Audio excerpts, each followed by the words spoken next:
I will do my satisfactory ritual of, hey, I actually hit the record button and didn't There forget. you go. Yep. So welcome to episode, I don't know, uh, Right. because these will all just be in some order at some point. And we're here with another old friend of mine named Cliff, who I have known since we were both probably 16. Um, and this is also my first like seriously international. I had somebody from Canada, Yeah. uh, Yeah. but Cliff's in Japan, and so it's like 9 o'clock there, which is way Yeah. too early in the morning for me to be up, so I don't even know why I'm here. And so we'll begin with my standard question, which is, when you were a kid, what was the first thing you remember being like just really so into that you wanted to learn everything about it, you know? All right. I have a great answer for that. So I was a kid. When I was a kid, I did like a lot of kids do. I did a little bit of, I did a little bit of martial arts. I did karate classes, down at the community center. I did a little bit of judo. Um, when I was something, I guess I was in seventh grade. I want to say sixth or seventh grade. We visited some. We went to the beach one summer, and we shared a beach house with my mom's cousin. My mom's cousin had acquired a few of the things that my grandfather on my mom's side had brought back from Japan. And one of them was this old sword. It was this World War II era what they call them gunto, which doesn't it wasn't like it was a katana, but it was mass produced, and it was distributed to officers at the later part of the war when they were just cranking stuff out and they throwing bodies out there. So it's the kind of thing that's not considered to be a treasure of Japan or anything like that. It was just something my grandfather worked in logistics, so he was in Japan after during the GHQ period and picked up some artifacts. He picked up some dolls and he picked up the sword. And I just remember, I don't know. At first, I was like, "Oh, this is kind of cool. It's a sword." And I pulled it out of its saya, and it was something about the shape of it, just the shape of it, the way it curved, and I was just sitting there looking at it, and I couldn't put the thing down. I was sitting there handling it. To not to the benefit of this object very much, because as I mentioned, this was at the beach, salty air. Probably it wasn't probably not good to keep the thing out in the salty air as much as I did those few hours. So I don't know what state it's in anymore. If it's probably completely rusted through now, but still exists. So it's something. So and I kept coming back to that moment, like just really fascinated by Japanese swords. I did a little kendo in high school, and then later on when I started college, I got into Aikido because it was the closest thing I could do in the DC area to that was related to Japanese swords. Um, and yeah, that's totally it. And that's a story I tell people nowadays that I do martial arts with over here. That was definitely the moment for me. So And then when did you move over there? Because I mean, you've been there a yeah, while. yeah. I've been here for about it's actually been here 9 years now. Moved here in 2016. And the story is basically my wife's Japanese. We got married, and I met her in DC in the early 2000s, and we got married, and we lived there for a while. She ended up deciding she wanted to move over here for she was trying to get a better job than she had over there, like, and she was into software development, and she thought, hey, if I go to Japan, then I can play my whole I know English really well thing. And I was like, oh, you mean you're gonna drag me to Japan? Oh, geez. I was like, that's terrible. Okay, well, let me think about that for a hot second. And I arranged something so that I've basically still doing the same job I've been doing for a long time now. At first I was like, well, I'm gonna move to Japan. I'll see you later. And then my boss was like, okay, you can work remote if you want to. And it's actually been it's worked out really well. Since I'm a software engineer, I'm an individual contributor guy. So I can take the time to do the work, and then I have meetings late at night. But there's trade offs and stuff there. So yeah, so I've been here for 9 years now. My language skills are not where I want them to be, but it turns out that that's tricky. It turns out that right out of the gate, if you're an American and you're a white American like me, you're probably you got a little disadvantage for language skills there. Our generation, they just weren't into teaching us other languages because we ruled the world, right? Yeah. So, but it's funny is, and then everybody I know here, all my friends who are also foreigners who speak really good Japanese, without exception, they all were like, I'm going to do Japanese in college. And they went to a school that teach that, and they did some, intensive Japanese program in college that involved them spending a year or two on an academic basis as a student here. So they surrounded themselves with people whose job it was to make them learn Japanese. And if you just come here by yourself, like me, I already got a job and stuff. It's like I see a tutor a couple times a week, and I talk to people as much as I can. But there's things that's just difficult. You wind up very familiar with it, but there's word, the vocabulary, building vocabulary is difficult for me. Probably some people it might be easier for something about the way my brain processes information. Language is everything is very flat. You're like, okay, here's a list of 20 words that I'm going to try to memorize, and you get them, and then your brain's like, that's not useful to me right now. It's gone. I'm So very, very familiar with that problem. Yeah, not yeah, exactly that, but yeah, I definitely have yeah, that experience a lot. yeah. So yeah. So, was your wife a citizen? Did she have dual citizenship? No, she didn't have to do dual citizenship. She had a green card. We never went as far as to get the citizenship. You can't actually have dual citizenship with either America or Japan.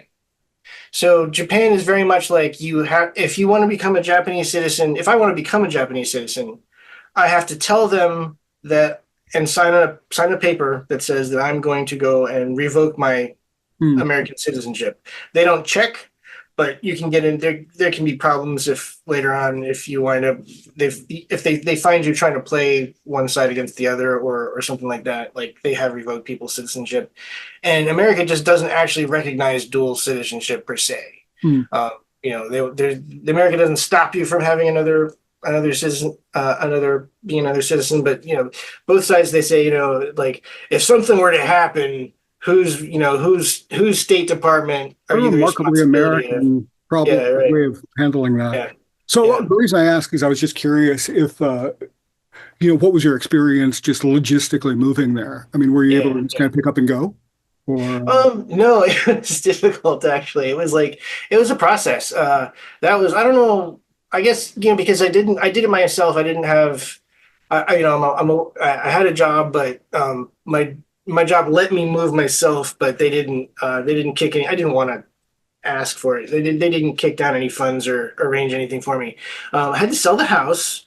Market was tough in 2015, I recall. It wasn't great. So it took me a while to sell the house. I used Chief. Chief was my real estate agent. Yeah, so I sold, selling the house took all year. Saki came out. She moved out she moved out April of 2015, and I wasn't able to move out until the next January. So that was tough. And packing everything up, and it was like uh, looking at your background on the Zoom here, I'm probably not as far as you, but you do. It is normal to acquire some stuff if you have a house. Most of which I just had to dump it. I took a lot of stuff to the dump. I gave a lot of my old stuff away to people. That was a big process. So, and then moving here, when we have a dog. She's still with us. She was 7 years old at that time. At that point, there's a big process you have to go to when you're importing an animal into Japan, because they don't have rabies here, and oh, they're trying to keep it that way, yeah, yeah. right?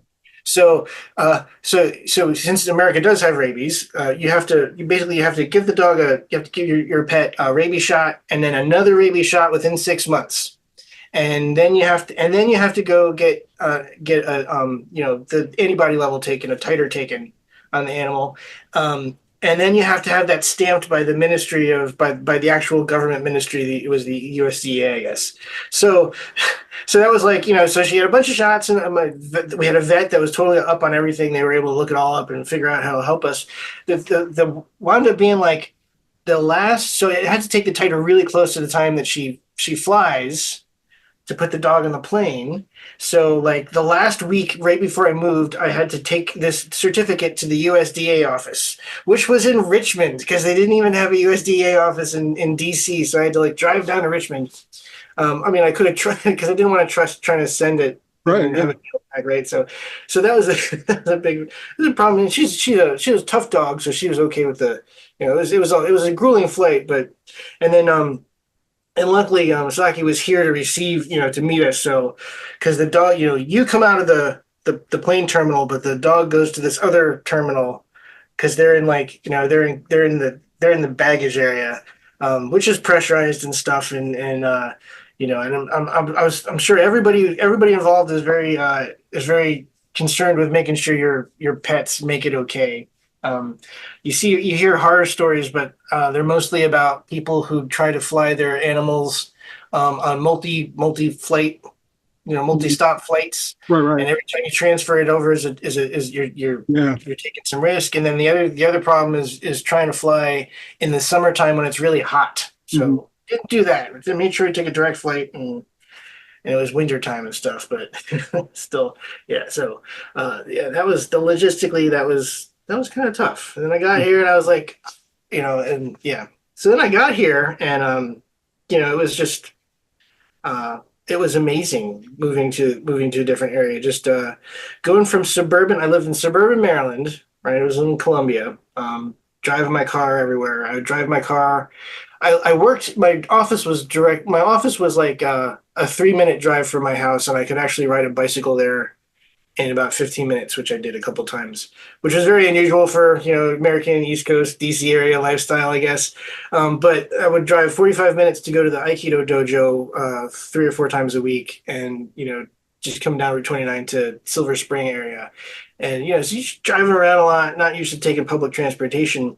We moved to the place we moved to was Kawasaki, which is a city that's directly south of Tokyo. It's in Kanagawa Prefecture, so it's outside of Tokyo. So the tax that you pay it's a cheap place to live right outside of Tokyo, as it's famous for. And they zone things differently here. They don't have like in America and most places in America you have here's a residential zone, here's a business zone. So we put all the stores over here and all the houses go over here, and then what they do here is they have a tiered system of zoning so that basically, which means that they have areas zoned for industrial and then areas zoned for resident for business and areas zoned for residential, but that's like you can always have a house in an industrial zone. Basically, you can always have a house in a residential zone, and you can always have a business in an industrial zone, so you can always go one level grittier. So this area was zoned industrial, so it was like there are like rows and rows of these little houses, and then there's like light construction, like a factory. Hmm. So there's you're walking around, there's all these grinding metal sounds constantly, and we were right by the river, which was really interesting. There'd be these old guys that would go, they would collect cans, to take to the recycling center down at the bottom of the river. So they'd ride these bicycles, and they had one of these guys had a big had a bicycle with a big what do you call it, a cart on the back of his bicycle, and he would load himself up with cans. You'd see him pedaling down the pathway on the side of the river with like thousands of cans in these net bags, like all strapped to his bicycle and stuff. This is like really interesting. Seeing things like this is just Hmm. you're like it's really really surreal. And after a while, you get used to these things. But like I remember the first couple years here, I was like, I just love walking around and looking at the different shaped houses and the way the neighborhood had a different feel to them and stuff. Hmm. It was just incredible, really incredible. Is it So like an organic neighborhood or was it planned? everything's very organic here. Yeah, it's kind of like, I've it's you can there will be planned neighborhoods, but they're very but the idea of it's very they'd be very small. The thing is there's this thing about property rights around here. Property rights are absolutely like from God, like they're from the gods here. Like you can never, the government does not have. I mean, I don't know if they necessarily. I don't know if they can't do it, but they don't, as a general rule, buy property for civic purposes. So what happens is you wind up with like, so the neighborhood we live in now is in Yokohama. We're in suburban Yokohama, right? So originally this neighborhood, hundreds of years ago, was part of the Tokaido. It was right off the Tokaido Road, which is the main road that ran from Edo down to Kyoto. So you still got some. There's some people that play like shamisen and stuff like that. There's two places where they do that, and you can tell these people have been doing it for generations and generations. Um, and But then after that, in the '80s, we had there was or in the '70s and '80s there was a big glass factory somewhere around here. So this was a suburb that had built up for people who worked at this glass Mhm. factory. Really good middle class jobs, as they say. So the houses had a certain size to them. There are certain plots. I think they were about 200 square meters was the typical house size. So that's too big these days. Like, and also we have a train line that runs straight to Yokohama here. We just got a connector route from our station that goes right up into the heart of Tokyo. So it's super convenient. So what happens is they wind up. So these old houses they were built in the '70s or '80s, so they're not terrible, but they don't like houses aren't built for ever here. Like Well, yeah, because I they mean, used to say, yeah. Well, they used to say that 30 years is typically the horizon for a house. So after about 30, 40 years, they start falling apart. They'll tear a house down, and someone will buy the house from the family members of the people who just passed away because they're old.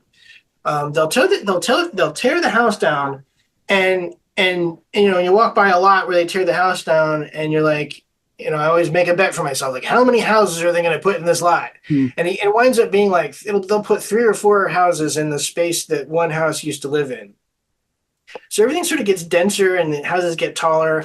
Again, because they keep them at this certain, I think it's about 100 square meters is about the typical size that a Japanese family has these days. So it's like if you look at real estate listings, you pay a lot if you want to live in central Tokyo. You pay a lot for 100 square meters. If you want to live out here, you pay much less for 100 square meters. But it's like that Japanese family, consistently that's the same. 100 square meters is what they need. Yeah. Mhm. So yeah.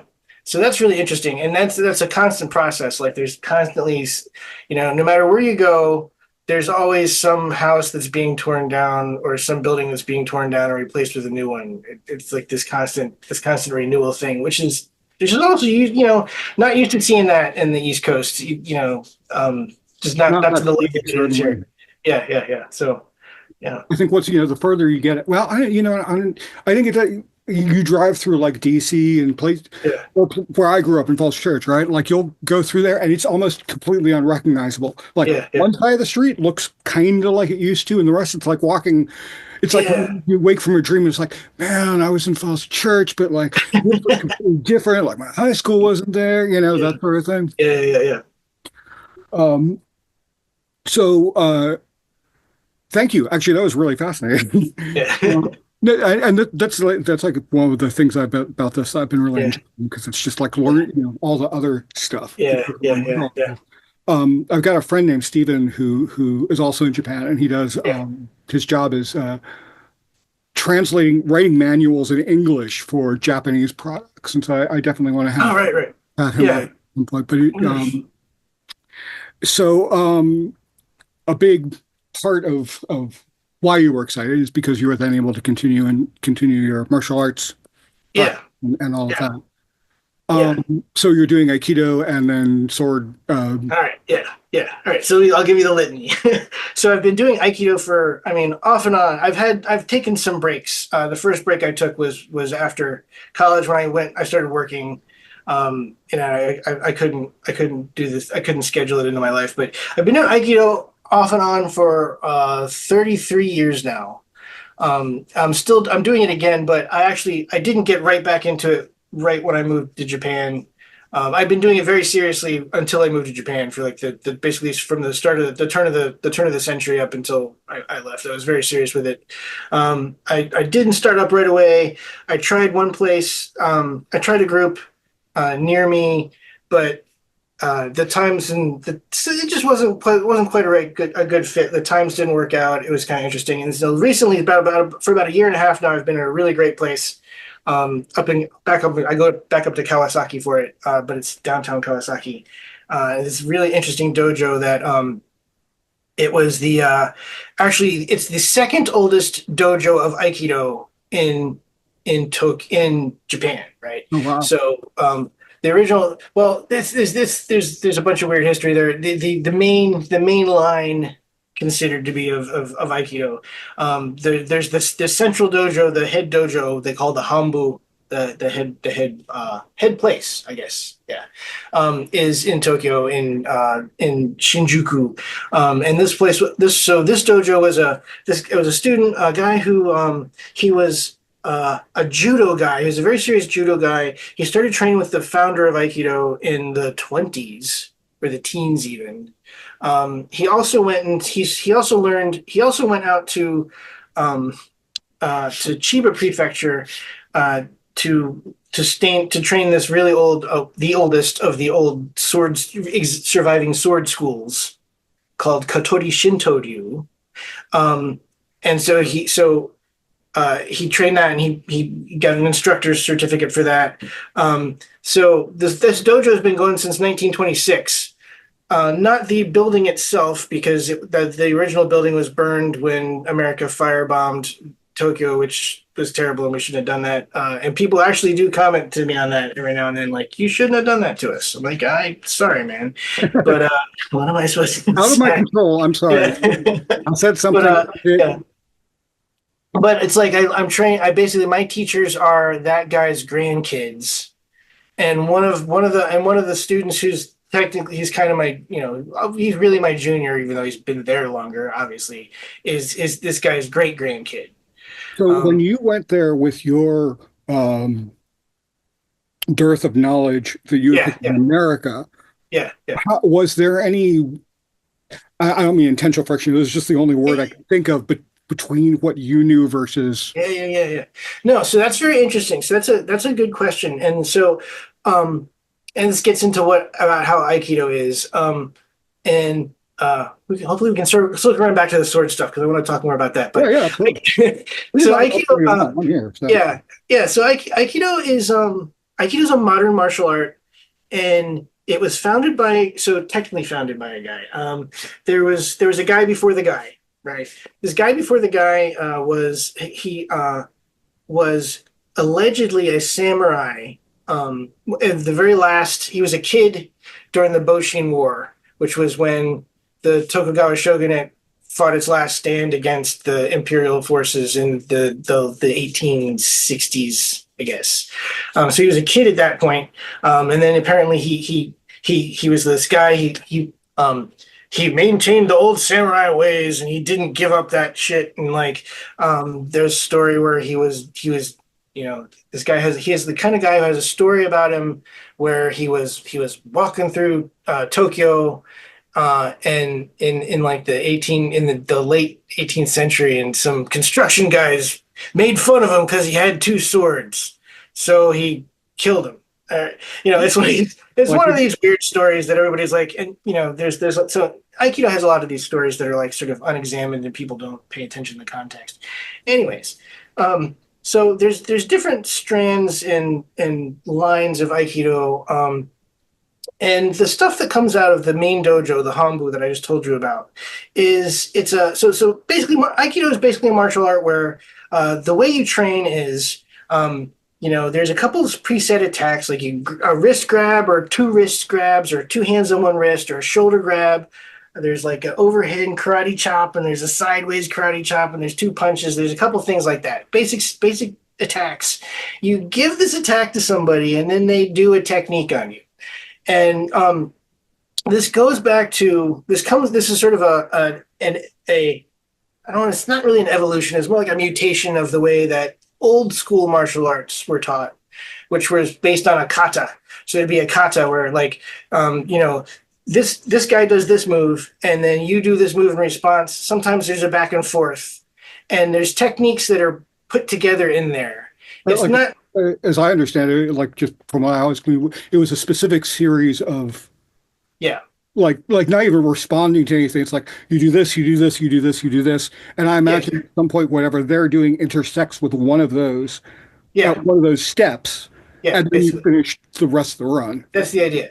Um, um, so it's yeah. We're going to circle back to that later. Mhm. It's a mutation of that in that they're not really the kata aren't really formally structured anymore, or they never really were. Um, they're more like it's just you get up and do the attacks. You do it 4 times, and the thing is, it's got this really great. So again, one of my main points about martial arts is that the reason why people do them is just because you enjoy the experience of going in and doing it every day. Like there's something about it that you like. People maybe get into martial arts because because they want to defend themselves or they want to get into shape or they have this goal in mind. And that never keeps you in martial arts. You never People don't stay in martial arts because they have goals, they have this goal or because you orient yourself to what you don't know and what you're trying to do better and that never stops. Mhm. So that Yeah. process goes on forever until you can't do it anymore or Like you any other art form, which walk is, away from it. yeah, Yeah. that's cool. So it's going in every day and doing it. So Aikido is great that way because you've got this. It's this the rhythm is you get up and you grab somebody's wrist and then they do a technique and you fall. You take a roll or you fall on the ground and then you get up and you attack them again and you do it 4 times and then you switch off and then you do the technique to them 4 times and it's got this great flow to it Mhm. and there's a lot of like you're a lot of like you're rolling on the mat, you're landing on your back, and then you're getting up again. There's all these big, you use your whole body, and these circular movements, and it just feels really good. And it's hard I found it was impossible to stay away from it, even that particular thing. I was doing other martial arts, but I wasn't getting that particular like falling down, getting back up, falling down, getting back up again and again and again thing. Mhm. Um, and that was what really keeping me. Um, so. Um, in the hum okay so you're asking me what was my experience going into this very old dojo Mhm. that had been around since the 20s from what I had been doing in America. So in America my teacher was a guy who came from the head he was a top guy at the Hambu, the head dojo Oh, in okay. The one in Tokyo. Tokyo. He started in the 50s, I want to say 50s or 60s, right out of college.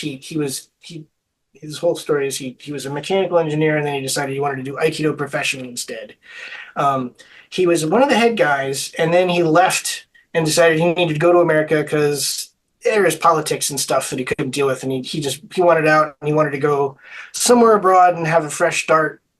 Um, but his technique was very much like he was a kind of guy. He was trying to set up an organization for one thing. He was not rigid about technique, and he didn't like to be rigid about technique. He wasn't like this is exactly how you do this technique. This is where your feet are supposed to be. This is how you're supposed to do it. He was more the kind of guy that would get up and show you something, and then he was trying to show you a big shape or a mental attitude or something about it, and then he would go around and yell at you if you didn't get what he was doing. Um, and so my dojo in DC that I went to, it's founded in 1977, I think that's when it was. So it's a pretty old place. It's actually where I started there after college in the 90s. It's a big dojo. You can go there, Aikido Shobukan Dojo in Tacoma Park. They have classes, something like they have 4 or 5 classes every day on weekdays. They have a morning section and a late morning section and an evening section. And they got a bunch of instructors. Like there's all these people there that have been doing it since the 80s or 90s. Like there's all these like 50-year-old people have been doing Aikido for that long.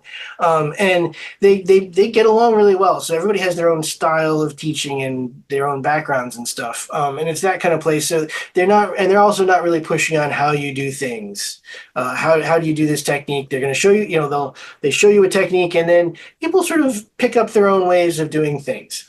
So the dojo I'm at now is very much not like that. They have very much refined their style of technique Mhm. over time. And for me, it really works for me very well where I am in my life. And I'm like, I'm sitting there, I'm like, there's a guy, so I'm working with my the older of the two guys is probably my age. The younger of the two instructors is definitely in his early 40s or late 30s. And I'm like, and they've been doing it since they were kids, right? So they're definitely they're senior to me. I can say I've been doing it 30 years off and on. They can say they've been doing it 30 plus years continuously. Right, right. So it's like, but they're able to sit there and tell me, this is they're able to sit there and say, okay, we can tell that you've done this a lot and you're really good, but this is how we do this here. Would you please try this? And I'm like, absolutely. Right. So, and so they're very specific techniques. One of the distinct things is they have a way that, like I was saying, like you have there's a couple of specific attacks that you make. They have they have a nice way of like taking the attack and then they hitch on, like, so someone grabs your wrist and you do a turn and then you've got their wrist and you firmly in your hand. Hmm. And that was something that we never did in my old dojo. That it's one of those things that it's like this is so much more practical. Like I've actually got a strong grasp on this guy. And then they have very particular ways that they do things that I like. There's a couple things they do that I don't like, but mostly it's stuff that I like. And every now and then I can throw in a little bit like, this is how we used to do it, and they don't mind too much. They're very accepting, and also they're very. It's like, and I fit right in as like they're like, yo, like we always wanted to have a foreign guy who's way too strong and a little bit not quite as flexible as us to join our classes, and now we got him. Great, he's our American. um, yeah, so, and that's a pretty good experience, and they're just great people. You go in this dojo and you really feel like you're like, this is definitely a family dojo, and you've got a part of the family. You're a part of the family. You may not be like the super tight member of the family, but you're definitely included. Like, Right, right. this way that you're included there. So we do, and they're Kawasaki people, which they have a very working class feel to them. So we do this every couple times a year. It's like, make sure you come to the dojo on Friday because we're drinking afterwards.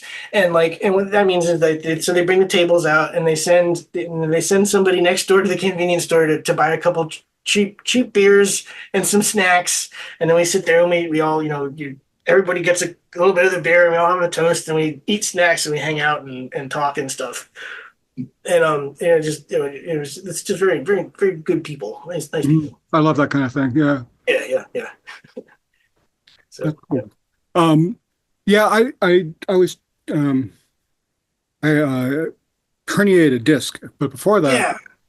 before that, for a number of months, I've been taking martial arts here with somebody privately, Yeah. and I was talking to him at one point. And I was like, "Look, I've spent my whole life figuring out how to do stuff my way, Yeah. and I want you to not let me do that. I want you to, as we're doing this, is like, no, like adjust, like show me Yeah. exactly if this is a proper way to do it. This Yeah. is the way to do it. Don't like, well, yeah, that works, but this is more efficient. Right. You know? Yeah. I'm still. He claims he cannot do it. I'm still waiting though. I've been pushing him to show me how to levitate because, as I understand it, Yeah. watching the movies, Yeah. Definitely. appear Gotta to be. do, and yeah, he claims he can't, but I don't know. So, so do you go to the? Tell me about the sword thing. Let's talk about that because Yeah. All right. So aside from Aikido, I'm practicing a martial art called Onoha Itoryu. Itoryu being one of the main schools of thought, so to speak, of sword work in Japan. So I'm also doing a Shinkage-ryu, which is another one, in particular Higo Shinkage-ryu. There's something that actually kind of popularly familiar even in America called Yagyu Shinkage-ryu, which is which you can actually, there's a couple places where they train that around the DC area, and then I did that before. This is the older rustic cousin of Yagyu Shinkage-ryu. And I'm doing a naginata based art for a couple years now with my buddy. So the deal, okay, so these old martial arts are like, so Onoha Itoryu, and actually all three of these martial arts. The founding people of these martial arts founded them, quote unquote, in the 1500s. And what makes these martial arts so cool, one of the things that makes them so cool, is that there's an unbroken lineage in all of them. Mhm. So there's like an intangible what do I say? An intangible what's the word for it? That's something that passes between a teacher and a student, right? There's this intangible thing that's unbroken that has been Mhm. going continuously for hundreds of years. Influence, You know, maybe. teacher taught a student, that guy taught a student, that guy took students, Mhm. that guy took students, all the way down to my teacher who's teaching me today. And there's little details like you were talking about when you're saying how you want your friend to show you Mhm. exactly this. Right. Like that's the kind of thing that gets lost if you Mhm. just if it's dead for a while and you try to pick it up. Maybe you've got some nowadays you might have YouTube recordings or you have a book. The historic the European martial arts guys, the longsword guys, they have books, so they're reconstructing their art out of books, but they don't have an unbroken chain that goes back of a teacher teaching the student. No, hold your hand's supposed to go this way, or it's supposed to have this kind of feel to it when you do this.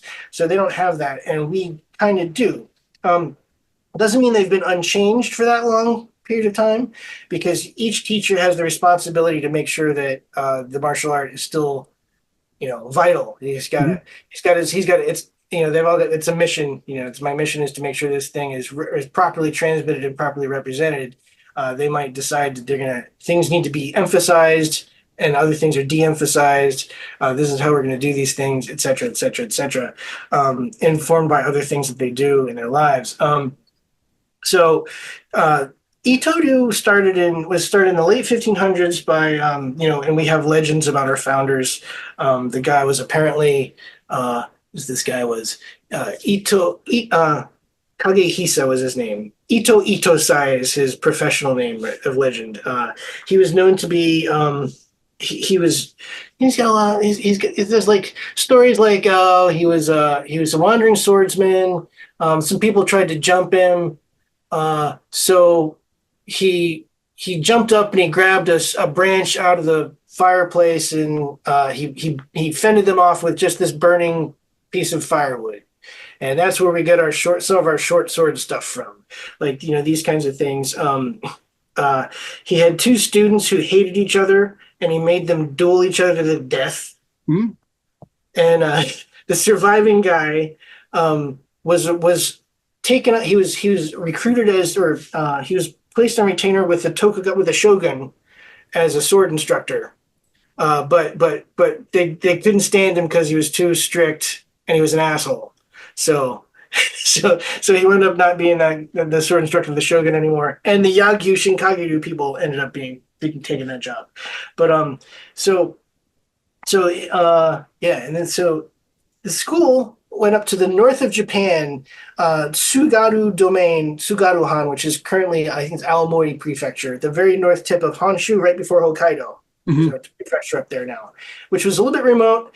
And so the daimyo of that Han in the 1700s, I think it was, like he was like, my family is going to take this school on, and we're going to maintain this school, which was a kind of a big deal. It meant it had resources. It Mhm. meant it was taken seriously. You had all the people who were fawning over the daimyo trying to get position would be like, well, I better train in this dojo really hard.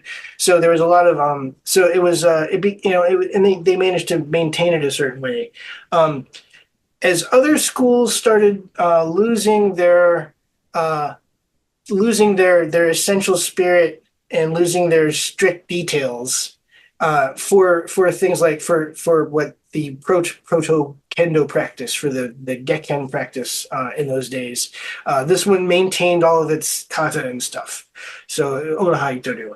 Now it comes down to, like, at the end of the 19th century, my teachers my original teacher, the guy passed away in 2017. I started studying with him. His dad's dad was still there's still samurai in that period of time. He had a dojo in Aomori.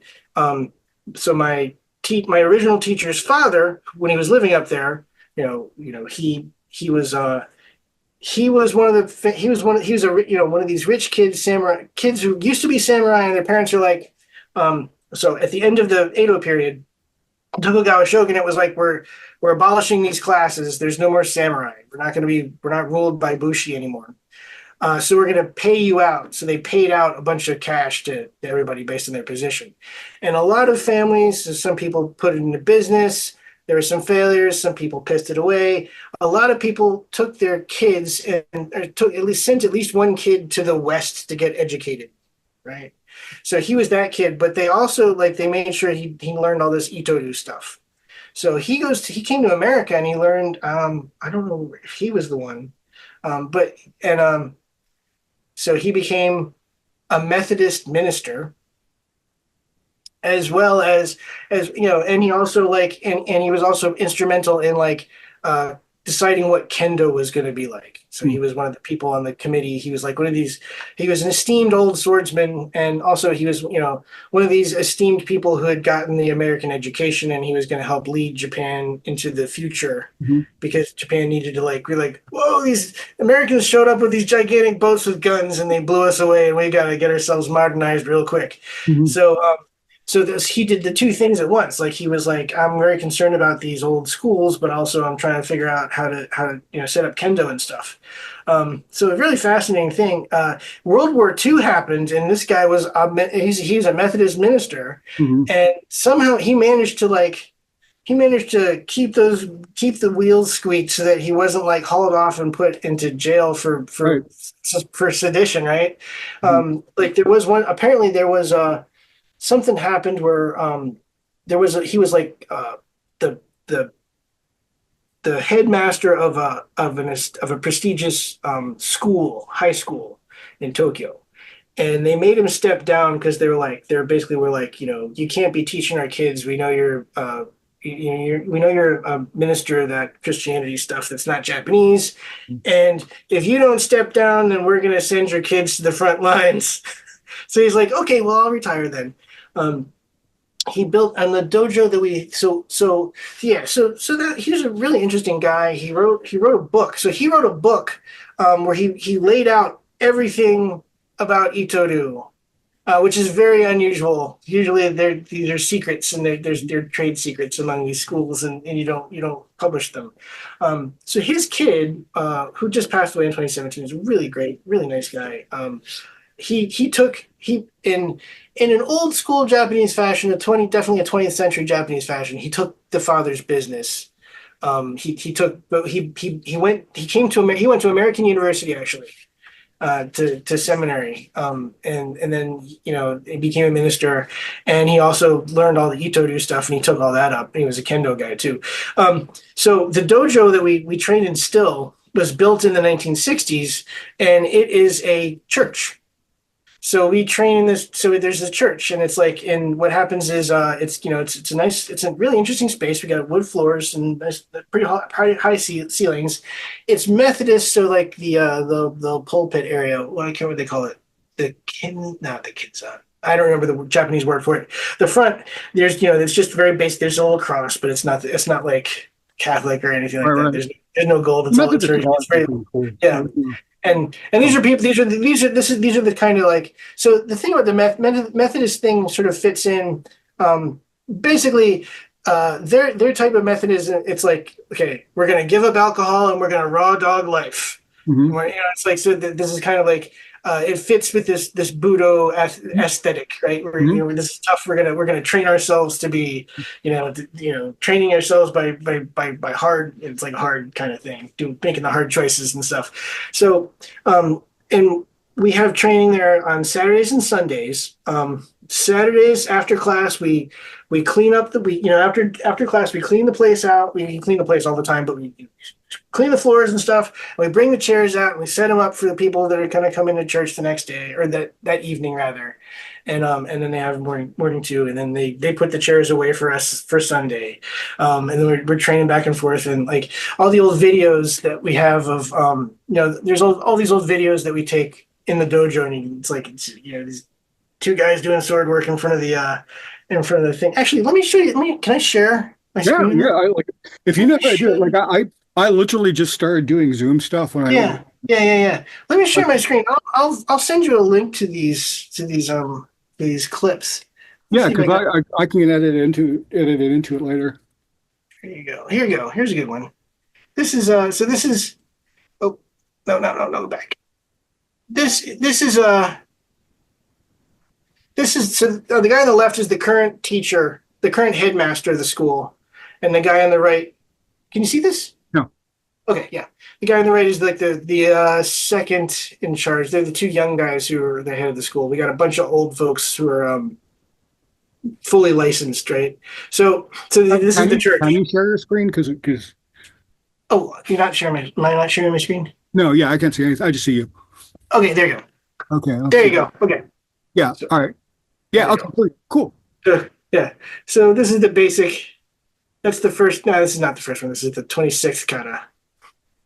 So we wear these big gloves so that you can hit them hard with this Uh-huh. with the wooden sword. And that's the whole thing. Is that's how you, uh, you know, you're training and you lose the ability to actually like do a real cut if you're trying to hold back so you don't hurt your training partner. So Right. we use these gloves as a big target to give this the student a chance to an Really go. opportunity to hit it hard. So yeah, so the guy in the white is the current headmaster of the school, and the guy on the left is one of the senior folks. Um, and this is an interesting one. Yeah. So another thing, so that's yeah. Let me show you. I got another video here. Now, how do I get this out of my way? Here, let me click on this.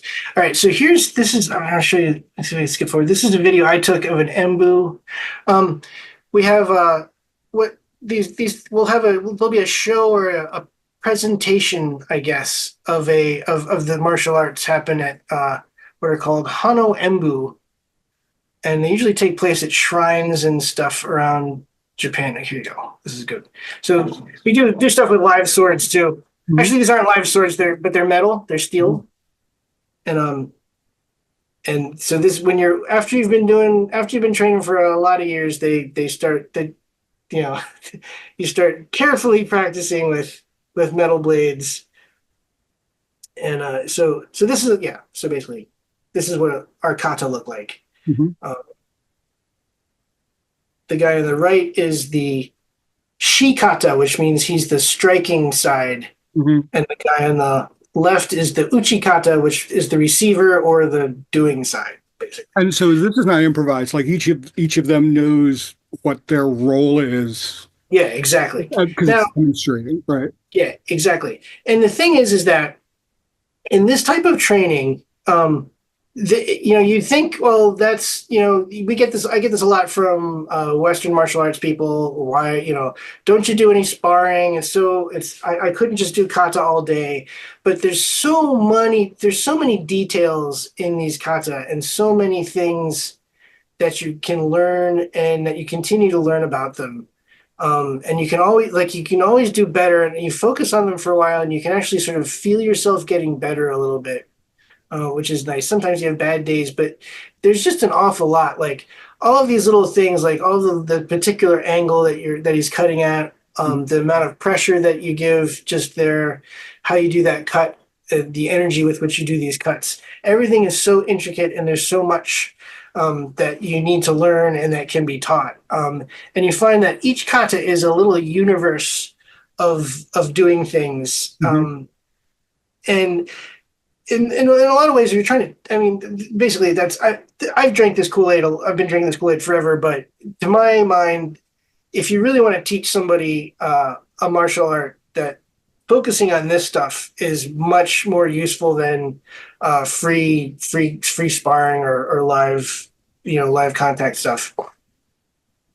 So and anyways, this is at Kashima, which is one of my favorite shrines.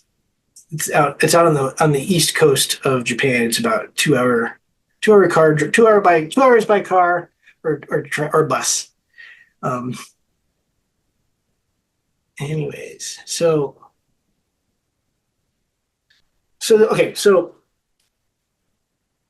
this so yeah. Before I forget, the point about this is it has to do with this some theory of knowledge that Japanese people in the medieval and early modern period had is different than what we have today, right? So they didn't think in terms of I'm gonna like, if you're trying to teach a kid a sport these days, you're like, we have drills to instill basic movement patterns, and we're gonna have some class time maybe to tell them the rules and talk about stuff, make sure that we stretch out correctly, do some developmental exercises, and then we'll try to bring it all together in a scrimmage.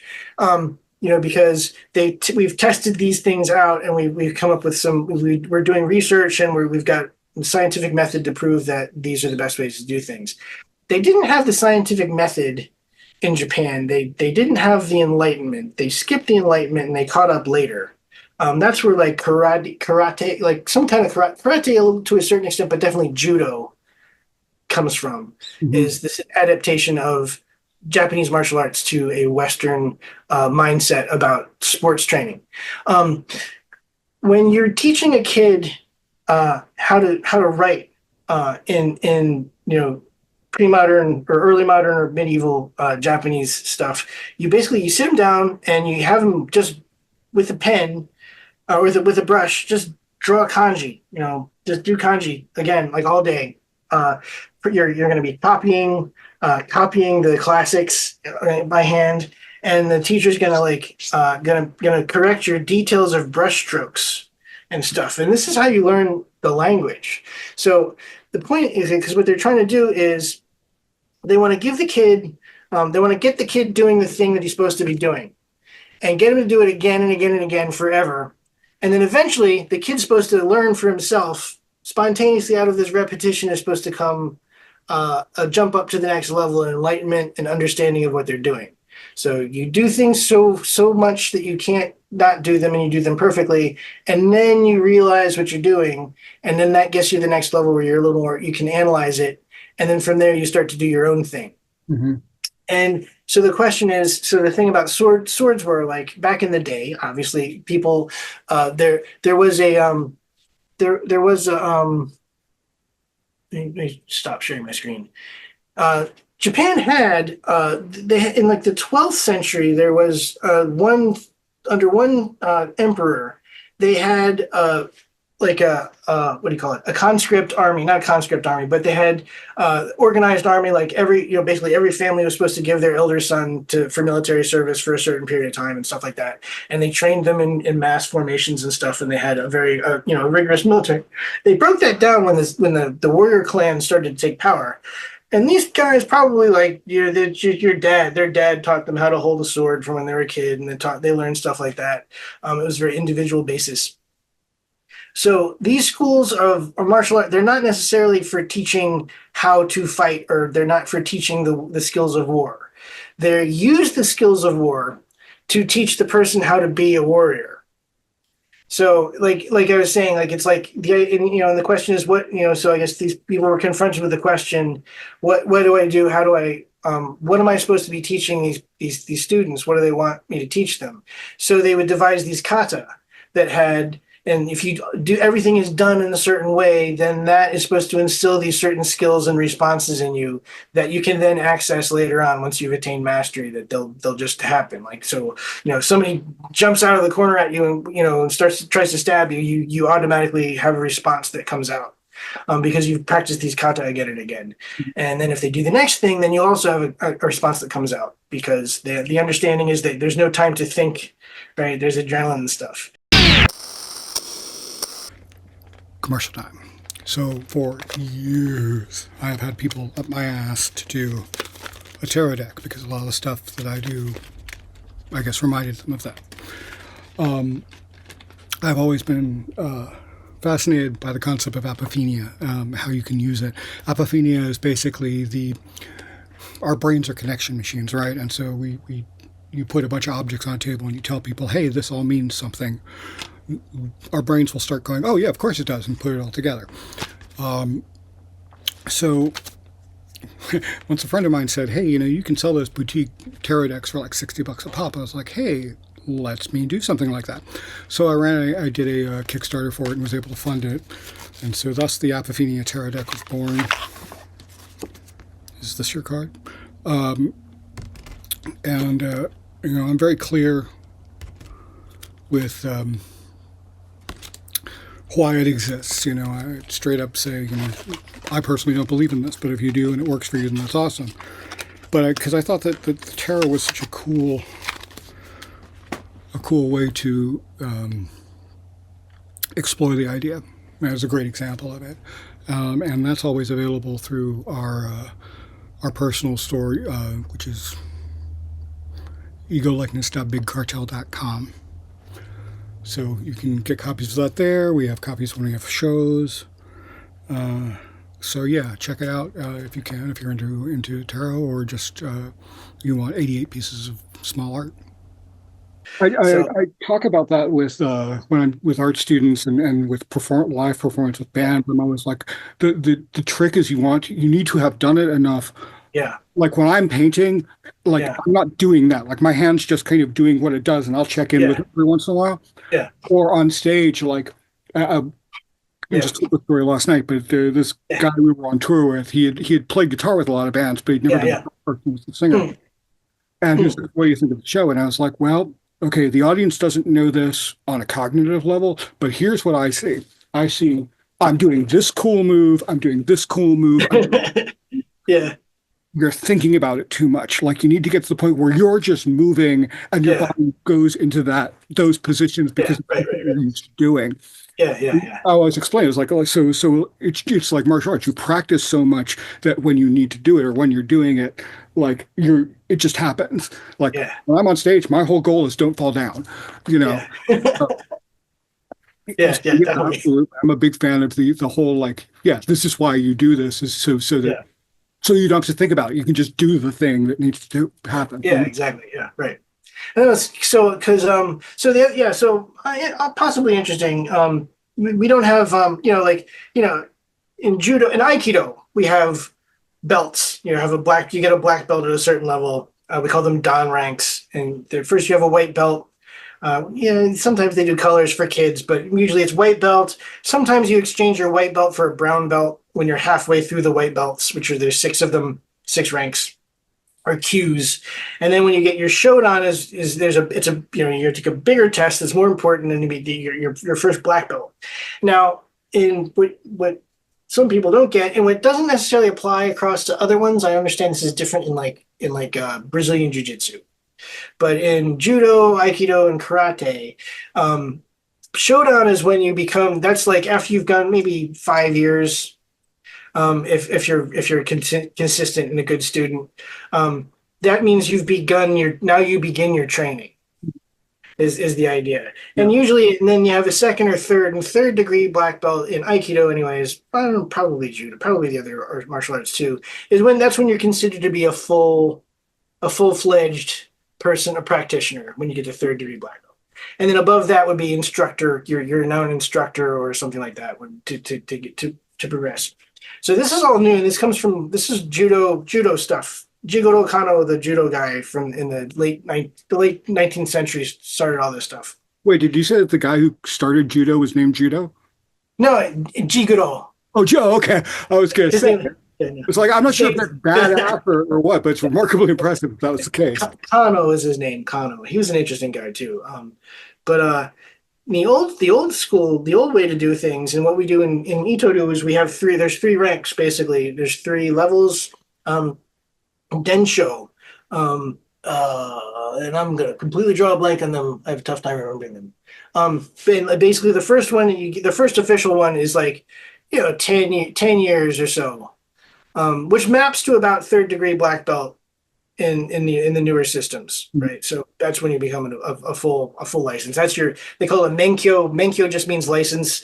Your driver's license is your menkyo, right? So in Japanese, so it's your menkyo. That's the first menkyo. The second menkyo is when you're more advanced, and the third menkyo, this is the final menkyo, but not the ultimate one, is when you're considered to be you are now considered to be an authority who can go and talk about these things. You exemplify the stuff.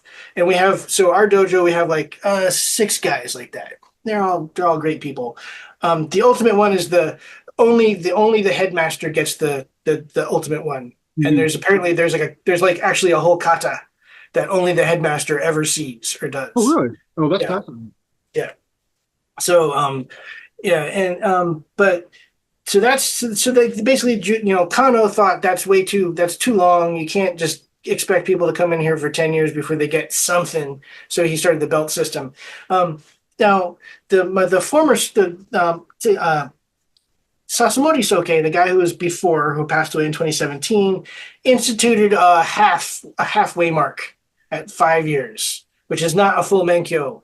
Although it is, if you have that, then one of your overseas people, because we have a couple dojos in America and Europe, and they're allowed to teach. But they tested for that, which is also kind of unusual, and so I had to do a test, and that was like very stressful because it's like this was 3 years ago.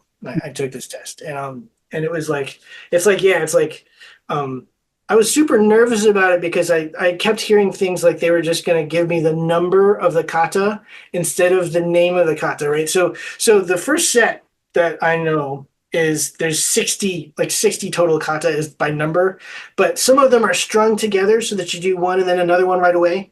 Mhm. So like by number that's like one and two, but once you get up to like what, okay, so which one's the 30th one now? Like, is that Right. this one or that one? So I was really nervous about that. They didn't do that, and they were very straightforward. And they're like, just do these and then do these. And I was like, I fell right into it, which was great because I was like, I was sweating, I was shitting bricks and stuff. But once I got up there and I was doing it, it just fell into place. Except I made one little mistake and it was terrible. It was the worst. It was like I'm such a bad person. It was like I made this mistake and threw the other, because you're paired, and I threw the other guy off. Mm. And so then and he froze. So like, which is terrible. So like, like he totally like he just he busted a gasket and he froze for a second and he didn't know what to do. And I was like, I helped him along. I was like, I'm sorry, do this now. And the next step is here. And I felt terrible. So one of our senior menkyos he's a short little guy named Kawakami Sensei. And he's great. He's like he's in his 80s. He almost every class session he comes to the dojo and he's in everybody's face and he's a little like, got a high pitched voice. He shrieks a lot and he's like very angry that you're not doing it right and he's yelling and making fun of people. And he brings this kind of energy like, oh, you guys are so terrible, you're disappointing me. And He's like a drill instructor. yeah. So he's the drill instructor. Most of the other guys are much more calm about things. They'll tell you what you're doing wrong, and they all have their own sets of things that you can learn from, which is great. But this guy is great for that, and he just lit into my friend. And I was like, and I got up and and I actually was like, I'm sorry, wait, no, I totally did that to him. I'm sorry, this was totally my mistake. And he's like, yes, you too, but he really screwed up. So I'm like, sorry. So it's like, but yeah. So, but that's the whole thing. And then they were like, no, because if you Did you, screw up, did you pass the test though, even with that? yes, I did. Yeah, I did pass the test. And it's funny though. We both passed the test. He passed the test too. They're like this is your learning experience. You gotta this is your learning experience is that you're learning these prearranged moves, but if something goes wrong, you just have to keep going with it. You have to find the flow and get back in there, and you can't just freeze because that's not what we're doing here. We're not. Yeah. So ultimately, like you're learning these moves. This happens, and this happens, and this happens, and there's a whole bunch of them, and you have to memorize it. But then once you know it, you're supposed to be able to just do it. Once you know the So rules, you can break them. yeah, yeah, right. So that's what they were looking for, that kind of thing. So One of the things yeah, I was fascinated by, the guy I've been working with, we were talking about tournaments, fighting tournaments, and he was talking about yeah, specific illegal moves that you can't do because it's too easy to just like kill somebody or tear their arm off or yeah, whatever. right, yeah, And he was like, but the problem is that you're taught this series of movements, and it's yeah, like, well, you have to do 1 through 9, and you have to stop at 10, yeah, but you've been training to do yeah, 10 up right, until that point. yeah. And so, how often it is to like, without even thinking, accidentally just break somebody's arm. Right, yeah. So yeah, so that's the thing. Like yeah, so back to Aikido. That's the interesting thing about Aikido is like what I was saying. It doesn't. It's a mutation of this kata thing. Um, I did for a little while. I did there's a considered to be the predecessor art to Aikido. The guy I said the guy I talked about who apparently killed these construction workers because they made fun of him for carrying swords.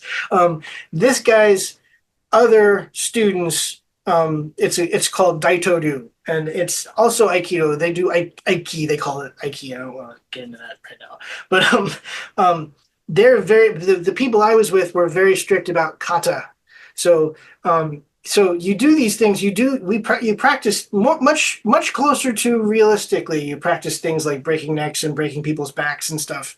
But it's very much like because both people are very it's very formal and you're very adhering to your role. Like so you have to give the attack a certain way and then you react in a certain way, but only if the other guy is doing the right thing. So if he applies the technique correctly, then you take the pre-ascribed fall or whatever is in the kata. Very strict.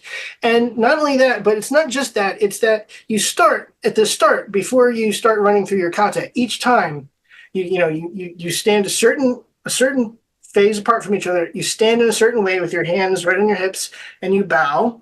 And then you walk up to and then you kneel down and sit in seiza, and then you do a seated bow, and then you stand up and you start everything. And at the end of the kata, after the technique, you're supposed to wait a minute, and like focus on what you just did, and then you back off to a safe distance, and then both people stand up and they bow to each other again, and then the kata is done. So you have there's clear cues for yourself, for your brain to know that you're in the kata and you're doing it or you're out of it. Mm-hmm. So in Aikido, what happens is that sometimes you don't, it's like people are doing, you're up there and you're in this flow, and people will not get in the flow properly. They'll be thinking too hard about what they're doing. They won't be doing it right. And they'll be, I'm not doing this right. And they're thinking about it too hard. And you're like, and it's frustrating sometimes if you're training with somebody like this, because you're like, just do something, just figure it out, just do something. You can tell someone's in a rut. Mm-hmm. I picked up on this a while ago. People will be in a rut, and it's like what you got to do is just force yourself to do something different, right? Mm-hmm. So you find you're doing the same thing, it's wrong, but the same movement keeps coming out each time. Just do something different in that moment. Don't worry about whether the next thing you do is right or wrong. Just do Yeah. something different to break yourself out of that rut.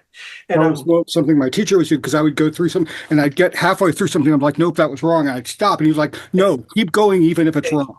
yeah, keep going. Yeah, keep doing it. Yeah. So otherwise you don't learn from the mistake, Mm-hmm. and your brain, and you don't learn to differentiate the spectrum of different ways that these things can happen. So Yeah, that was actually one of the cool things because I'd do something wrong and he'd be like, no, it's still right. It's a different yeah, technique, yeah, but it would yeah, still work, yeah, which was yeah, always very exactly. cool. Yeah, definitely. So yeah, yeah. So yeah. So that's Itoru. Yeah, so I do. That's my main thing is Itoru. I'd say that's my most I'm most passionate about that one right now.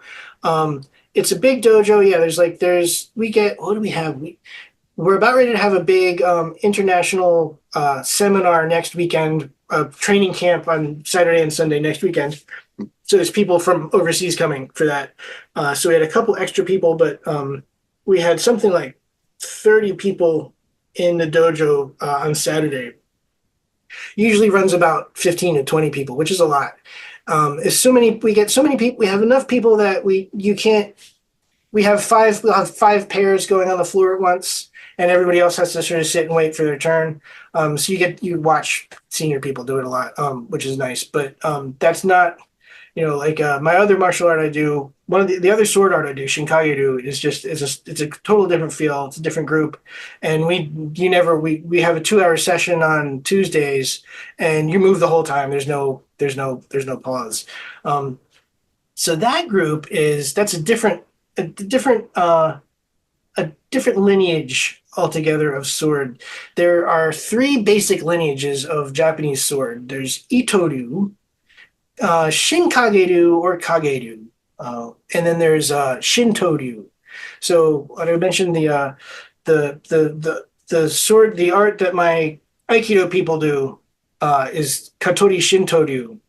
So that's and they're all very different. There's a different flavor to each of them. Itoru, like I was showing you, it's very upright. you're very forward. Your body's squared. This is your typical posture, and it's also very rational. It feels very rational and practical. The basic idea with Itodu, at least as far as I've gotten, is you're going to overwhelm the other guy, right? So you're going to move in. So the other guy, you're in a sword fight. The basic strategy is to move in like a shockwave to pressure him, Mhm. pressure the opponent to do something. You make him do something, and then you're ready to react. Whatever you're just ready to Right. handle whatever he's doing. And the idea is that ultimately, all the reactions that you could possibly have to him all boil Yeah, down kind of to mapped one thing. out. Yeah, Yeah. that's Ito, one sword school. Mhm. Shinkageru is a different aspect to it. It's cagier. It's the idea with Shinkageru is like you setting up a trap. Mm. Like Okay. you're setting up a trap, like a noose that you're slowly winding around the other person. So you give them an option to take, and they're like, "Oh, I see, that's a trap." But then they can't. They have to take it because That's they the only realize they have no available. other option. So if they don't take the bait, you got them. If they take the bait, you got them. And it's the principle of the basic principle is that um, he's not going to see what you're doing, but you're going to see what he's doing. And there's Mhm. this You're getting them to weird, show you their hand, yeah. essentially. And Shinto do I don't have any direct. I haven't trained that ever, but what I can say is that they do a lot of. They're very intricate. Um, when those guys do kata and they cut it all these different little subtle little angles, and it's a very rapid back and forth. It's the oldest one. I said it's the oldest, generally considered to be the oldest existing martial art because it was founded at the end of the 1400s, 1490s. And they have this, so they have very large kata where they go back and forth several times, and they last a couple minutes, and they're very athletic. They're making lots of postural changes, and like I said, they make lots of different cuts at different angles. Shinkageru is more Shinkageru. We have one main set that is six kata, but they're performed not without break. So you go through the whole set, and it looks so one big And continuous each thing. of you has a, are they, so let's say you're doing kata A. Does that Yeah. mean your opponent is also doing kata A, or is your Yes. opponent doing like a different set of kata at the same time, reacting off of that? Oh no, they're definitely doing kata A the whole Okay. and Shinkai do. It's that, but their techniques are different, and sometimes they're even though in always one side's always losing and one side's always going to win. And usually the junior person learns the winning side first. Mhm. In fact, in Yagyu Shinkageru, they go so far as to teach the winning guy you're never supposed to hit you. Shinkageru uses a bamboo sword covered in leather, so it's actually relatively safe to hit. You can bonk somebody. You might get little bloody knuckles if you get whacked in the knuckles really hard, and you don't want to stab anybody in the face because you can break your face with it. But it's pretty safe. You do a lot of contact. But in Yagi, they go so far as to you never hit the student for a couple years because you do not want them to develop a flinch response. Right. So you don't want them to learn like, oh, I'm going to get hit. So Right. they always hit you. You never hit them. But there are techniques that the senior guy is working on. So there's all kinds of techniques that they learn that are useful. That they would be useful if applied in combat, but there are other uses to them too. So it's not like he's just tanking. Right. You're not just and you're supposed to be actually actively performing a technique. Like you're not. There's a little bit of tank. You could say you kind of tank in Itodu a couple places, but there's like this weird. Our basic technique, which is interesting. It's like the other thing is we have a basic technique in Itodu where you just the senior guy cuts at this angle and you cut straight through and then you go to his throat and then you push him back and then you hit him and he brings his sword up and you hit his glove. And I could do this for hours and hours. It's just so because every single time you do it is feels a little different. Um, but there's this thing about it. It's like he comes out and he cuts you, but he doesn't quite.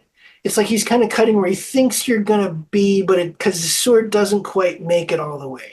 Mhm. And then you cut, and that gives you the opportunity to cut through. So there's some things like that's kind of tanking. It's a little more complicated than that, but in Yagi you almost never tank because you can hit the person with the shinai and it won't hurt. And yeah, so yeah, so but basically you're always doing the same kata. There's interesting things in these schools where, for instance, in Shinkageru, in Yagyu Shinkageru, which I used to do, don't do it anymore, but there are a couple kata sets where the other person is considered to be doing Itoru, or he's considered to be doing Shintoru. And it doesn't necessarily mean that you can be like, oh yeah, that's definitely this technique from Shinto-ryu. Like I've never talked to anybody say that, but like the idea is that they're supposed to be doing this other school, and you're Yeah, doing that was Shinkaku, actually and that's how something I you was win. wondering about is Yeah, have you ever yeah, had to been able to have one versus the other in a yeah, controlled system or setting? yeah, yeah. Never, haven't done, have never actually done that. So one of these days, at some point, something like that might happen. I do. I have a couple friends who are like, well, I've got friends. Yeah, like I have. My friend, one of my two best friends over here. He's from Greece. He moved over here about 5 years before me. He was doing this naginata based art. And he came as a trainer in that. And so he's been doing that for about 20 years.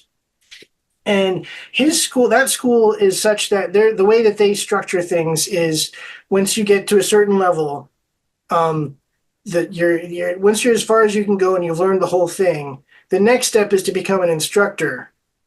And to do that, you need a student first. So the idea is, so he talked to me and I'm like, yeah, sure, I'll do it. So he's been teaching me this for a year and a half. And the idea is that I'm his student and periodically he'll bring me back to the head guy, Mm, and the head guy will see how I am, and then right, he'll judge my friend's teaching ability based right. on my progress. So yeah, stuff like that, that's the more typical thing to happen is like you're interested in what somebody else is doing, and they're like, well, I'll show you. I can show you some stuff, or we'll teach you. You can come watch and things like that. But we don't really cross swords that much. There's like there's Do yeah you find that because you are good at one form already, and then yeah you go to use another one or learn yeah another one, yeah do you yeah. find that gives you a leg up, gives you kind of more of a starting point? I mean, obviously your body's kind of trained already Yeah, for yeah, that, but I mean, just from I assume you don't have to really start from zero with it. yeah, yeah, yeah. No, it's interesting. It's 80% very beneficial, but there's 20% that's a little bit tricky. So one of the things is that I mean I know the drill, right? So I started doing Itodu. I've been doing Yagyu for 7 years. So I know what I know the whole I understand the process. I'm gonna learn kata. I'm gonna learn what I'm doing. I'm gonna hopefully get comfortable with them and get better at them. I'm going to see more and more. They're going to adjust me, and then I'll go places that I don't know. I'll learn things I don't know now. Um, and and I understand. And I'm invested in it. I'm not like I said. Like I'm a mature martial artist. I know. I want to do these things because I enjoy doing them. Right. That sustains me. I'm not like looking for. I'm not looking for acclaim from and I don't need an audience. Doing it because it's what you do. Yeah, yeah, right. So, but on the other hand, but there's little technical details that do get in the way. Like Shinkage, like I learned a couple things in Shinkage that really were foundational, and I had to either unlearn them. I had not necessarily unlearn them, but you had to become conscious that I was doing these things, and they were giving me little problems with learning Itodu. Like one of the trademarks of Shinkageru is this little triangular step. Like you'll put one foot forward, like you'll have your feet this way, and then you bring one foot back and put the other foot forward, or vice versa, right? And then in so doing, you change the angle of your body a little bit. Your center of gravity the idea, your center of gravity stays where it is, but your body is out of the way and subtly. Mhm. And it just comes up all the time. It even gets, I even did it in Aikido for a while. It's like, and there's a couple of times in Itodo, there's a few kata where you don't do that, but I kept doing that. And after a while, I'm like, they're like, why are you just not quite? and like, you know, and it's the language thing too. And they're like, you're not doing this right. Something's not right. You're winding up in a slightly wrong position. Mhm. And then it took me a couple of years to realize that I'm making this triangle step because it was like, it was very close to what they were doing. But the way they did it is that you actually like step forward and sort of, it's more like a step coming forward and stepping back. And I'm sort of like stepping forward and off to the line Mhm. and just a little bit. And after a while, I had to realize that was bothering me. There's another thing where Yagyu Shinkageru had this very powerful um, uh, there's a way that there's a cut coming towards you, and you come very much underneath it, and you have your sword at an angle like this, and it's almost straight up and down, and it's sort of triangle. It's a cross in front of you like this, and the idea is you catch the sword it's above your head, but you catch it on this angle, and if you give it an upward movement, you disrupt their cut, and you catch it on this angle, and you can move out from underneath it and do things, and you're in a little bit. And Itoru, we have a way of receiving the sword when the junior person is kind of come with a great gigantic big cut over top of their head and cut you in half. And they do this thing where they bring their sword up in front of themselves to protect them. And I still don't understand exactly what they're doing. Like, because I keep trying to do this Yayu thing, and they're like, no, no, no, don't do that. You know, that's not going to work. And but I'm like, but I don't understand how what you're doing is working. It's like, and I don't quite understand. And then there's a language thing too. And sometimes there's a language thing, and sometimes it's because they don't see exactly what the exact detailed mistake that I'm making. Mhm. So you have to figure it out yourself. But yeah. So there's these little things like you get a tendency from one martial art that doesn't necessarily help you learn the next martial art. Mhm. Um, so and that's a classic. That's a classic problem. If you want to do more than one of these martial arts, because not a lot of people do, you have to be very strict with yourself that you separate them. Mhm. Like, I can't step into the Itodo classroom being like, yeah, well, I just learned this cool thing in my Shinkageru class. I'm going to try that here today. Like, Right. you can't do that. You have to keep them separate and just be in separate modes when you're in the two dojos, or bad things happen. It's not. And the point is that I think ultimately the idea is that both these activities, both these martial arts, if you train them assiduously and you try to stick to them, that they'll both change you, and they'll both develop you and change you in a way that is beneficial. Mhm. And when it needs to come together, it will. You have to sort of trust that. At least I sort of trust that. No, I mean, Nobody's talking with swords, so you know. I'm a huge believer in that. Like you just Yeah, everything I've ever learned just doing all of this stuff that I do, it's very yeah, much you just keep at it yeah, and it will just begin to make more and more and more sense yeah, and you'll be able to you'll in the very space cakey way you'll be in touch with what it wants to be and you'll know that and you'll be yeah, yeah, yeah, your ego will be removed enough from it that you're able to kind of go, yeah, okay, that's what you need to be. That's what you are. Cool. yeah, right, yeah, So I did yeah, find that like when, because I went to school for art, but then when I started doing all the audio stuff, it was very cool because the mental training for art got me through mhm, so much so fast because I was like, I yeah, already knew how to self-critique and I already knew how to like yeah, articulate where we were trying to go. And so right, that right, right, like at least get the stuff made. And that yeah, wasn't from a production standpoint, wasn't great, but like from a writing songs and figuring out what we wanted, that was a yeah, very there was definitely a lot of that.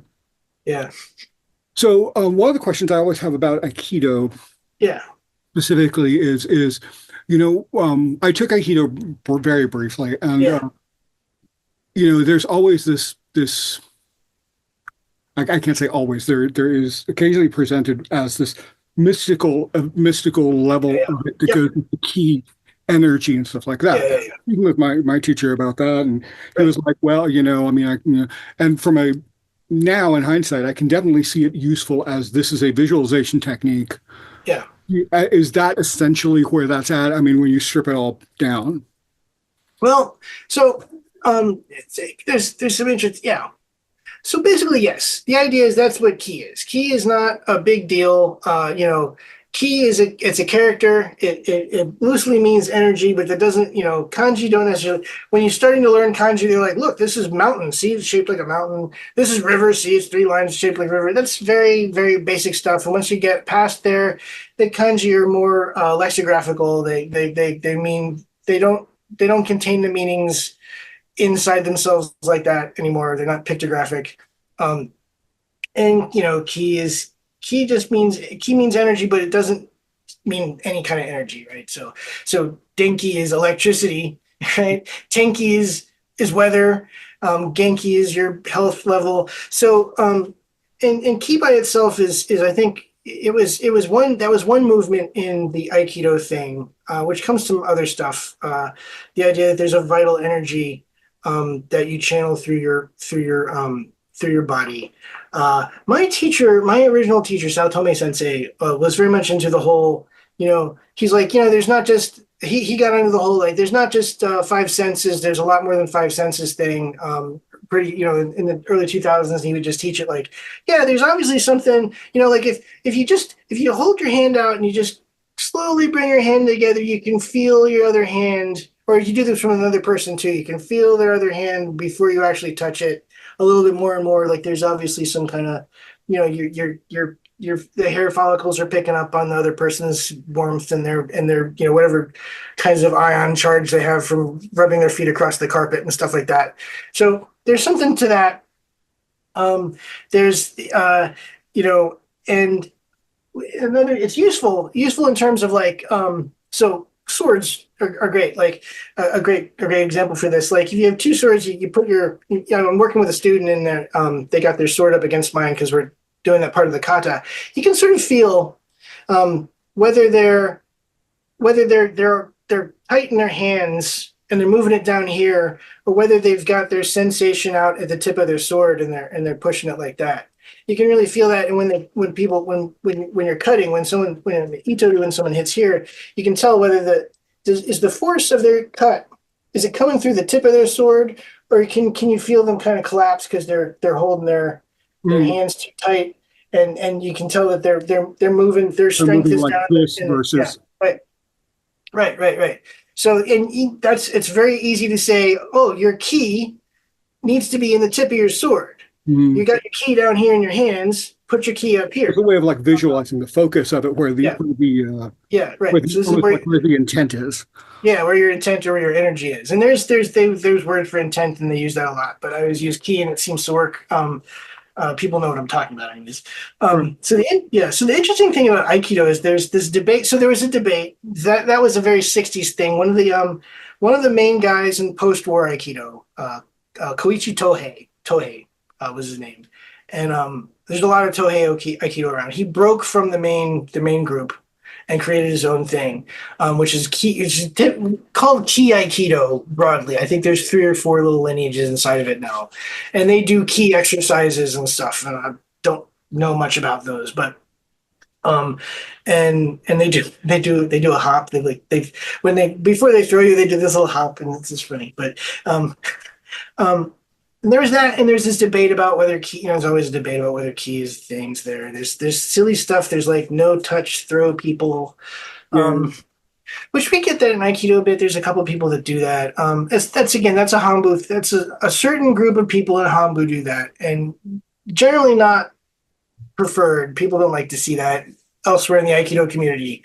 And you see these, the teacher goes like this, and then the student sort of moves in response, and what they're trying to do, what he wants to do is he wants to show that his students, his movement is so clear that he doesn't have to touch his students to make them do the things that they can clearly understand what his movements are telling them to do. Yeah, which is useful in a way. It's a lot of people, I think rightly so, that the divorces from any kind of martial arts efficacy that you want. I don't think that's necessarily useful. I don't like doing that stuff. But recently there's this other thing. Like Aikido is not just about ki, it's about Aiki. So Aiki, and there's this whole debate about what that means. Some of the translations we got from the 60s of Ueshiba, O Sensei, the head guy, the founder guy, He was the student of the sword, the guy who killed the instruction people with the swords because they made fun of him. That guy is translating Aikido as the way of peaceful harmony or the way of harmony, the way of peace. I means I sort of means both, and ki so sort of the idea of both energies coming together and stuff. And what does that mean? And is that the spirit of Aikido, or is that an actual thing that we're trying to train that we use? Is that the magic of Aikido that makes people seem to just, they just fall, or you just throw them and they don't feel it coming, and you don't seem to be using any effort. And there's a big debate about whether that and how that links into internal Chinese martial arts that teach all this kind of softness and hiding what you're, hiding physical touch, but you're hiding how your force is moving, and you can manipulate the person without them feeling you. And it exploded about 15 years ago online. There was this movement started of people. The internal power movement is what we call it these days. People who are they're saying that there's connections inside of your body, that you've got spirals that run through your body, energetic spirals that run through your body, and if you do certain exercises, which the Chinese Tai Chi people have been doing, kind of thing, then you can strengthen these connections so that when someone touches you, you can make them move or without them feeling that you're exerting any strength in them. So without them feeling you moving your arm muscle, you're using your connection between your arm and your back foot or something like that, and then spirals that makes them fall. And that led to a bunch of weird things. There's basically a bunch of pretty, I don't know, just bad personalities, little cults and stuff forming, and not necessarily for the best. Yeah, but there's a lot of that. And so for my take is that Aikido is just, it's like what I think it's just great for the whole, like I was describing, like you do, the guy throws you 4 times and you get back up, and then you throw him 4 times, then he gets back up, and you do that again and again and again. And I really do believe that you get a sense for meeting, like, someone's attacking you or they're throwing some physical force at you, and you learn how to meet that in a way that protects you and takes control of the situation. I don't know if that's not a unique skill that only Aikido teaches. So I don't think that's Aiki is a specific thing, and there's no patent on it in the Aikido community. But it's very good for that, and I think just the way that it's trained and that the techniques are actually softer techniques, in that you don't actually train to, you're not assiduously training how to break someone's neck precisely. You're really just doing these kind of throw them away, project them out kind of things. I really think that is what's good about it. Which maybe not that it's the best martial art. It's not like, and long ago, you very very early on, you should learn that you're not going to be that Steven Seagal. You're not going to be Steven Seagal, and you're not going to be that Nico, whatever his face, above the law. But that was in the movie. But but that's the thing. Yeah. So there is something there. I don't think the magic is there. I honestly, I don't know I don't know if the people really. It's not a hard sell. People don't hard sell the magic of Aikido anymore. I think they did in the '90s though. When I started it out, it was like that point in time was we were past. We were sort of moving out of the ways of the samurai or magical, but there's still this sort of you start to see the what do you call it, holistic medicine and stuff like that. Some of a lot of it's crap, and some of it's I don't know. I used to get acupuncture all the time. I mean, I'm aware of the science of acupuncture and the lack thereof, but it seemed like it did something for me. You feel things. My Satomi Sensei, my old teacher,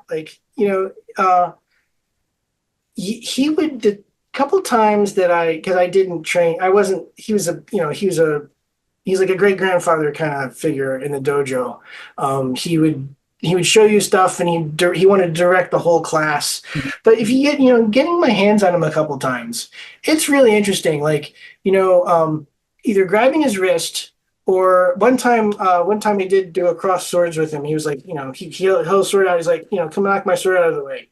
And both those times, it's like you touch him, and I really felt like the world around me was moving and inverted. And then before I knew anything, I was on the ground.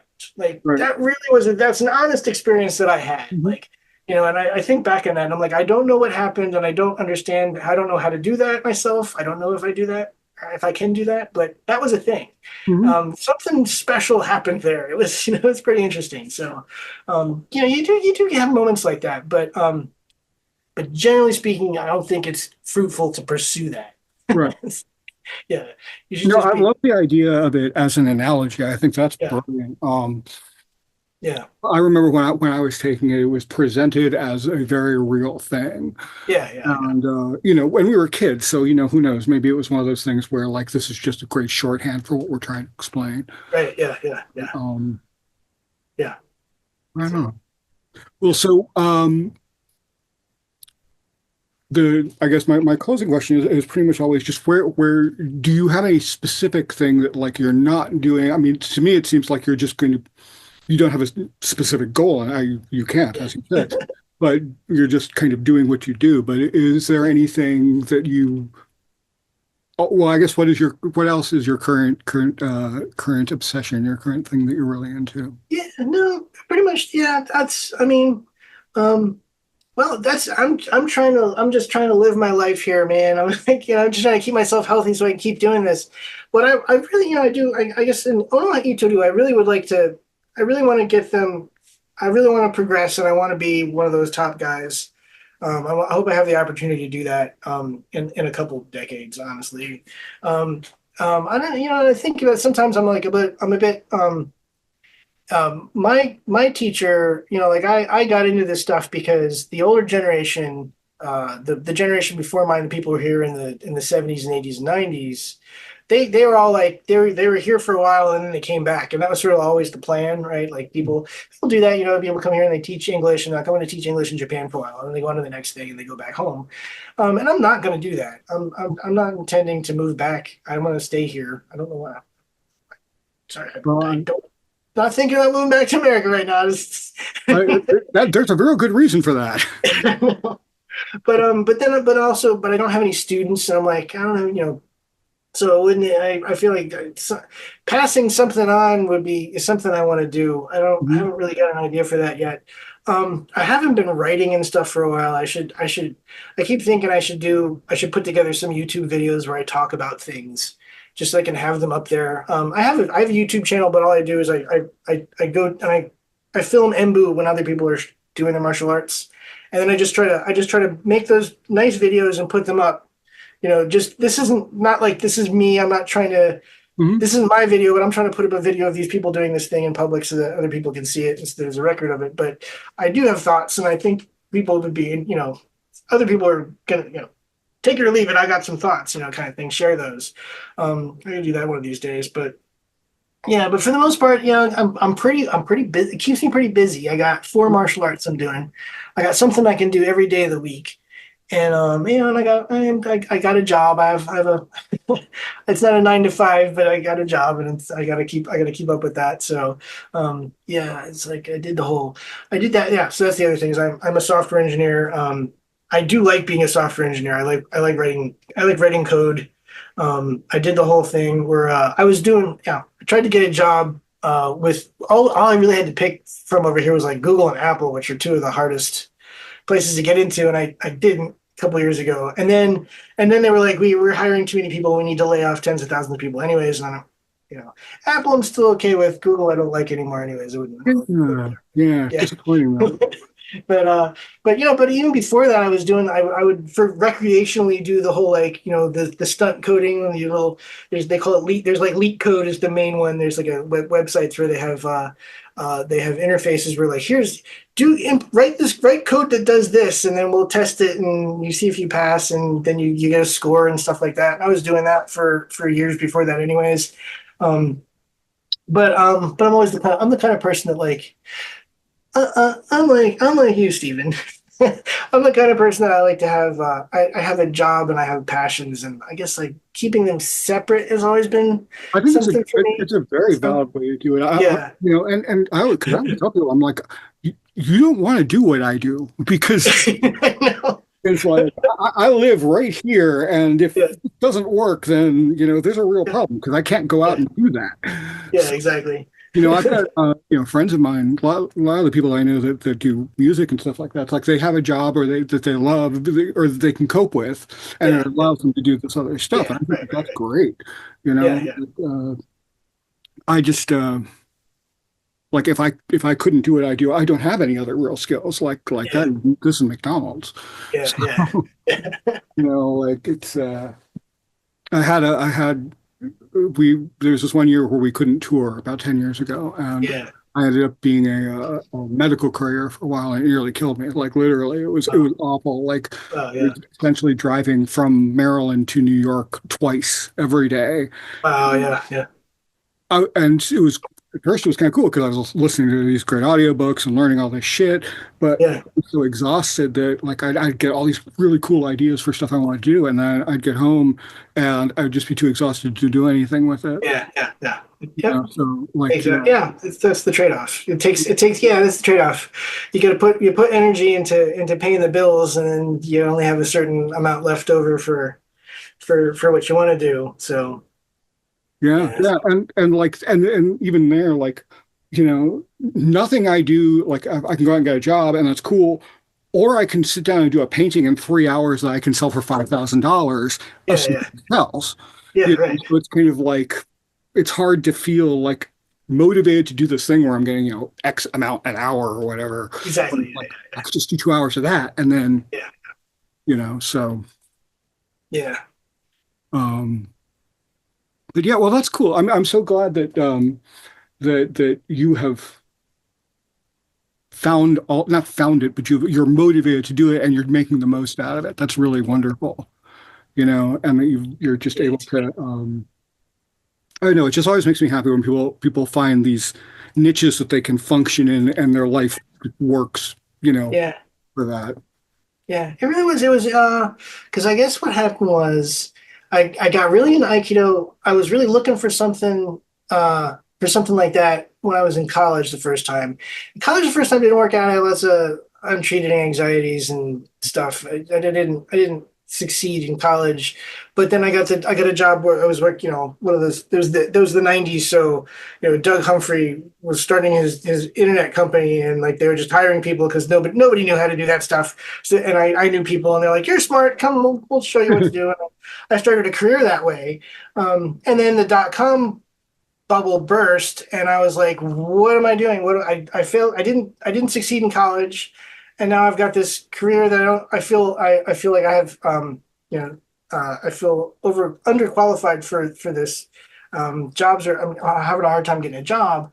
And I was actually like I was hanging out with all these I was doing the trance party stuff, and I had a crew of DJs and stuff, and they were all into yoga and things. And I was like, yoga doesn't really do it for me. And then eventually I was like, I should get back into Aikido. And I did. And it helped me it gave me this way to put things together. It gave me a way to put my energy into something. Um, and I felt like I had direction. Yeah, like a And center point that everything else becomes contextualized by. yeah, yeah, yeah. It was like I was like on some kind of path, and I was able to put one foot in front of the other because I knew which I had a direction to go in, Hmm. even if it didn't. It didn't answer all my questions or solve Right. all my problems, But it but still gives you one of the things, yeah, having done a number of these, I remember like about 5 or 6 into this, I yeah, was thinking about how I most of the people that I know and I interact with, and even people that I've just known over the years, are very much that I found this thing and I love it, and that's the thing, yeah, and then they've made their lives into it. But I do think about how many people that are out there that don't either have never found it or don't know that that's an option, yeah, and how much it must how difficult it must and how out of control it must feel because like when you have just this one thing that It's always just sitting in the back of your head. Like, I want to learn more about this thing. I Right. want to learn, and it's always there because then when you learn it, you still want to learn more. Yeah. Right. Yeah. And that's been such a driving force for myself and all these Yeah. people. And so it's just, I, one of the things I hope to accomplish with is, I, I, I apologize to the people who have watched all of these, because I do end up repeating myself. But like, I spent the last 8 years on stage yelling at people saying, "Hey, if this happens, these bad things are going to go down." Yeah. Um, and now that we're here, Here we go. I'm looking at kind of like, okay, well, my family and obviously we'll still be touring and stuff, but trying to figure out where I fit within that. Yeah. And so I started kind of thinking about this because I'm horrible with small talk, but passions, I'm always fascinated by hearing Yeah. people talk about it because watching them light up like that, Yeah.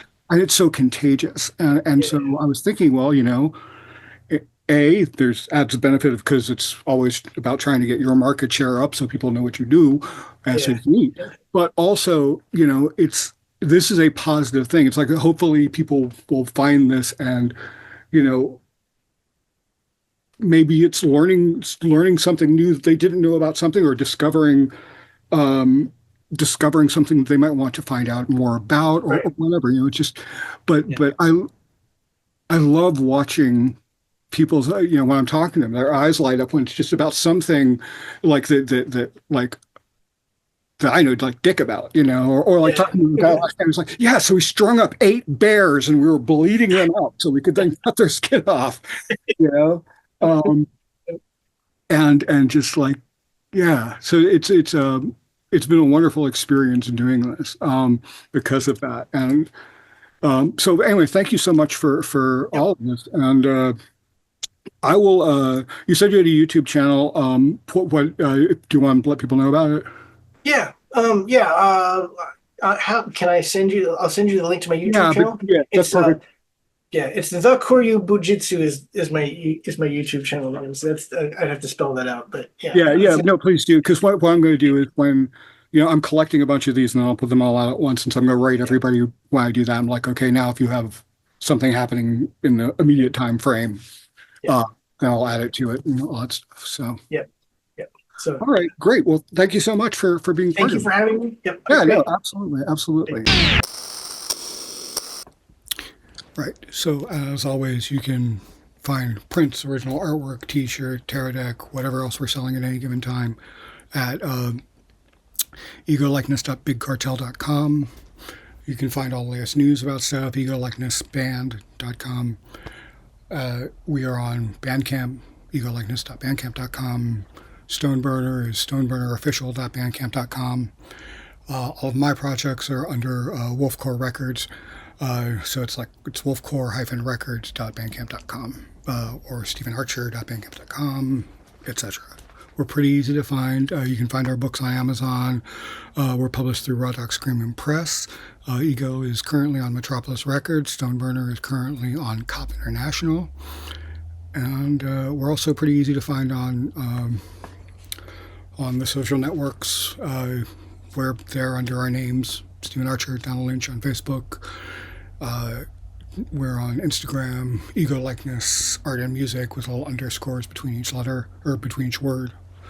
And then Donna's got us on Bluetooth. Donna's got us on Blue Sky as well. This is like the fifth of these I've recorded, so this is the one I'm using.